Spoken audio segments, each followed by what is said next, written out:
ABC Podcast. Estamos en la historia.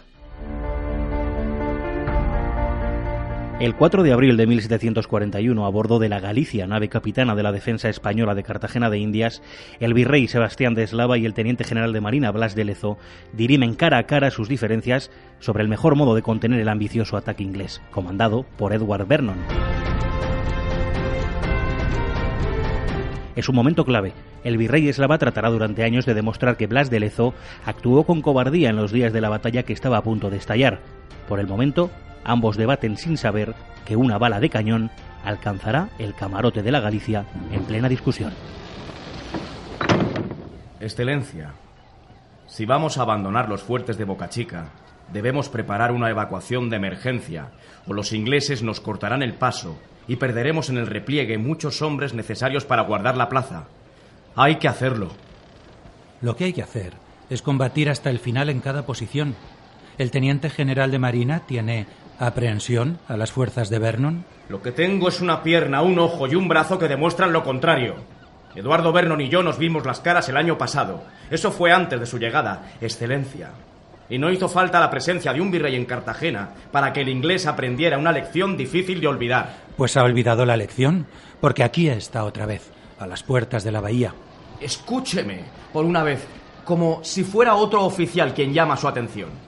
Olvídese de nuestras cuitas. Están entrando. No quiero abandonar a mis hombres por una imprevisión. Hagamos las cosas como Dios manda.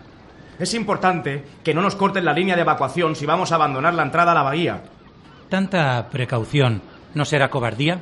Ya ofende. Excelencia, su reiteración en mí.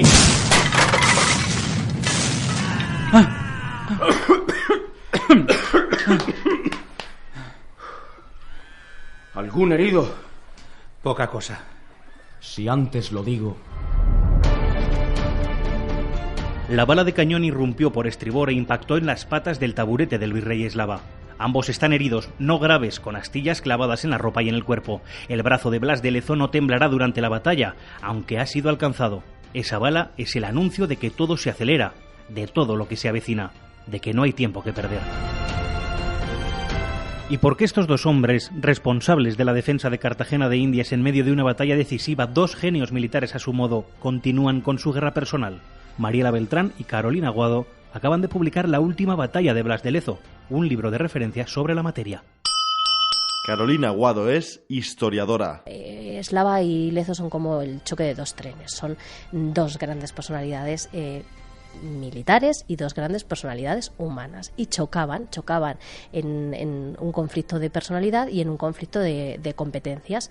Los dos tenían una forma muy diferente de entender el mando, porque uno es un marino y el otro es un oficial de tierra, y también porque Blas de Lezo, dentro de que era muy previsor, tenía una capacidad estratégica, de estratega muy fuerte, y era capaz de anticiparse a los movimientos del enemigo, era también muy impulsivo y muy visceral. Entonces, lo que consideraba que tenía que hacer, lo hacía, o lo intentaba hacer. Como él en la batalla de Cartagena de Indias tiene por encima a Eslava, y él es consciente de que tiene un oficial superior que debe aprobar sus órdenes o validar sus órdenes, él se las transmite, y cuando se las transmite, Eslava lo que hace es, en la mayoría de los casos, tratarlo con indiferencia. Después de sobrevivir al cañonazo en la Galicia, Eslava se fue inmediatamente a organizar las tropas de la ciudad amurallada. En los últimos meses había ordenado mejorar las defensas que Blas de Lezo había practicado para sacar más partido a las pocas fuerzas de que disponían. La proporción era 6 barcos de guerra españoles contra 31 de los ingleses. El héroe cojo, tuerto y manco había diseñado una red de baterías desde Tierra Bomba y la entrada por Boca Chica que se sumaban a la nutrida defensa de la ciudad. Contra esas defensas había chocado Vernon en noviembre de 1739. Pero en abril de 1741, ante una armada muy superior, Blas de Lezo se empleó a fondo para resistir durante el inicio del ataque de los ingleses y logró retenerlos en la entrada de Boca Chica durante un tiempo que resultó precioso, por el frenazo al ímpetu de Vernon, que al verse en la bahía envió correos anunciando su inmediata victoria. Como es sabido, el correo llegó a Londres con la feliz noticia y ya se sabe que acuñaron medallas y monedas de homenaje. sin saber que mientras las fundían, la victoria se había mutado en una gran derrota por el valor del medio hombre. En realidad, con estas medallas es con las que surge el mito de Blas de Lezo.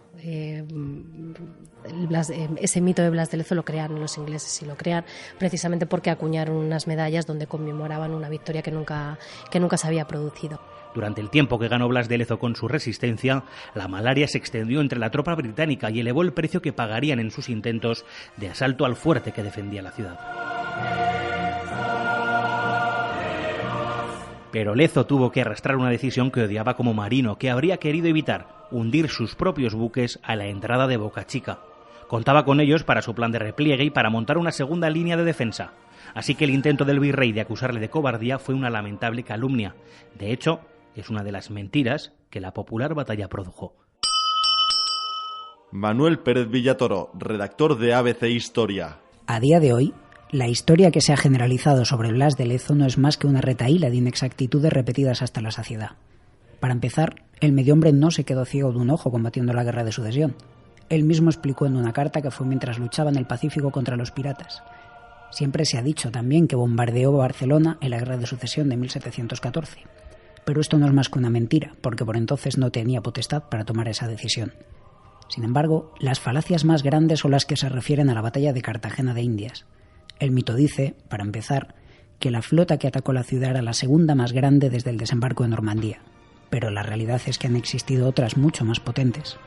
A su vez, el rey inglés tampoco ordenó acuñar una moneda conmemorativa en honor de la victoria, ni mucho menos.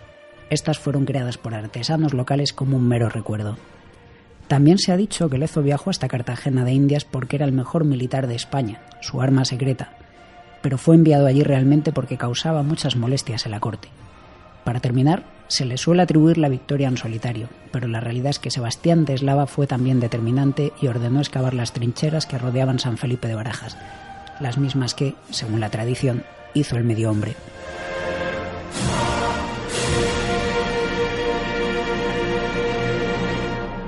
¿Pero qué fue lo que ocurrió desde el final de la batalla hasta la muerte de Blas de Lezo? ¿Y de qué murió Blas de Lezo? No desde luego a causa de una infección generalizada por las astillas clavadas en su brazo cuando el cañonazo de la Galicia, como se llegó a decir. Pasaron 3 meses, 3 largos meses, en los que quiso defender su honor, explicar el hundimiento de los barcos del rey, algunos con los víveres que él no quería guardar en la ciudad por estar tan lejos de la línea de combate, a 3 leguas, y no tenían hombres para acarrearlos. César Cervera, redactor de ABC Historia. Desde el inicio del asedio, Eslava y Lezo honraron las viejas riñas entre la armada y el ejército. Ambos tenían el grado de teniente general, pero el virrey era la máxima autoridad en la plaza y ordenó lealtad total a Lezo. El navarro consideraba que las prevenciones que Lezo estaba tomando eran exageradas, ya que los ingleses, en caso de atacar, elegirían antes La Habana u otras plazas caribeñas. La aparición de los ingleses demostró su error. Más tarde, el navarro defendió que los ingleses lanzarían su ataque principal por la Boquilla, en la parte más oriental de la costa, mientras Lezo insistía en que sería en Boca Chica, donde había reforzado a conciencia a los fuertes y los muros. También en esto acertó el vasco. Si bien los choques entre ambos continuaron durante todo el asedio, no hubo mayor discrepancia que la ocurrida el 10 de abril. Entonces se mandó echar a pique los navíos El Dragón y El Conquistador con el objeto de que sus mástiles bloquearan la entrada del puerto. Según el texto oficial, ambos tenientes generales acordaron que lo mejor era hundir los últimos navíos de la flota española. Lezo, sin embargo, criticaría posteriormente esta decisión y afirmó que con ello el virrey se declaró como el mayor enemigo de la Marina española. La gran victoria tuvo un precio para don Blas. El trabajo incansable y la pobre alimentación y falta de sueño le llevan a enfermar gravemente poco tiempo después. Cartagena era un destino que quería breve, donde cumplió su deber en condiciones muy duras, como él mismo relataba, en una carta de 3 meses antes de la batalla.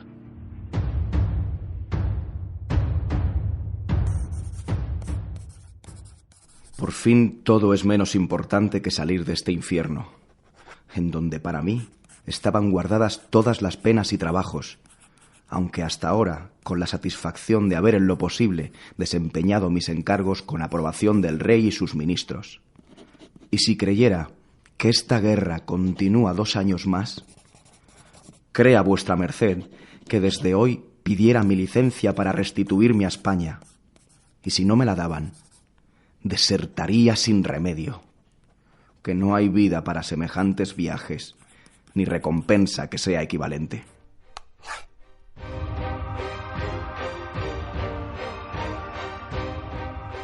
Morirá lejos de su mujer, Josefa, sin siquiera conocer a su hija menor, nacida un mes después de partir desde Cádiz. Y triste por las acusaciones de contrabando lanzadas por Eslava contra su mayordomo, y más aún por las que tuvo que soportar personalmente de cobardía y mando errático. Aunque trató de justificar documentalmente durante el verano todas las decisiones que como teniente general había tomado. Su estado empeoró, ya en las últimas semanas, con fiebres y calenturas, y se abandonó en la tristeza. Con 52 años, a las 8 de la mañana del 7 de septiembre de 1741, Blas de Lezo entregó su alma a Dios, y su cuerpo, gastado en 1000 batallas, cojo, tuerto y manco, se rindió en la lejana ciudad colonial. Pero ni después de muerto respetaron su intimidad el virrey y sus hombres. La venganza contra el héroe iba más allá de la muerte. El colombiano Juan Guillermo Martín Rincón es arqueólogo. Eslava encarga que le lleven para revisar los papeles personales de Blas de Lezo. El saqueo se denuncia porque el virrey obvia el hecho mismo de la defunción con el único interés de acceder antes que nadie a los papeles. Se los lleva con el cadáver aún caliente. De este modo, impondrá en la corte su versión sobre lo sucedido. Acabado el inventario de los documentos del teniente general, el virrey los devolvió al secretario, aunque se desconoce si llegó a quedarse con alguno. No se conserva ni un solo escrito de Blas de Lezo posterior al 24 de junio, fecha de la enésima carta de pugna con Eslava sobre su propia jurisdicción como comandante de los galeones. Se supone que sus últimas fuerzas fueron empleadas en su propia defensa, y de hecho el virrey se queja en una carta del 12 de julio de que Blas de Lezo está tratando de crear una corriente contra él. Pero nada de esos meses ha llegado a nosotros. Las autoras de la última batalla de Blas de Lezo han reconstruido hasta donde se puede ese final. Mariela Beltrán es historiadora. Nosotros hemos reconstruido su muerte a partir de los documentos que hablan de colegas suyos que informan de su muerte, ¿no? Lo que tenemos claro es que su muerte fue por una enfermedad, no por las heridas tras el combate, como hay algunas fuentes que se referían a esto, ¿no? Y seguramente la muerte se declara por tabardillo, que era una enfermedad que entonces era similar o igual a lo que es el tifus exectemático ahora, y muere por la enfermedad, prácticamente creemos que solo. Así pues, ¿dónde perdimos a Blas de Lezo? Podríamos decir que durante mucho tiempo en el olvido.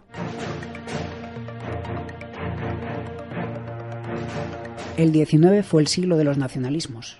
La guerra de la independencia contra los franceses y la pérdida de las últimas colonias en el 98 llevaron a la sociedad española a buscar cobijo en las historias de los viejos héroes de la antigüedad, desde Viriato hasta el propio Blas de Lezo. Pero se cayó en un gran error, exagerar algunas de esas historias. Y eso es lo que pasó con el medio hombre, que sus gestas, ya de por sí heroicas, fueron encumbradas mezclando realidad y mito. Por ello, ahora cuesta tanto separar la verdad de la leyenda. Tras la batalla, evidentemente, perdió sus barcos, perdió sus hombres, perdió todo lo que era su protagonismo. Además, él ya era consciente de que Eslava le estaba formando un juicio, ¿no? Le estaba intentando hacerle un expediente judicial. Entonces, eso le afectó mucho. La memoria del incansable Blas de Lezo también sufrió amputaciones, como su cuerpo en vida. Mucho se conocía mal o no se conocía. Los historiadores tratan de reconstruir esos últimos momentos para hacerle justicia al héroe de Cartagena, libre ya de mitos, en su merecida grandeza y en su singular humanidad. Tanto en España como en América, el cadáver de Blas de Lezo descansa en nuestra memoria.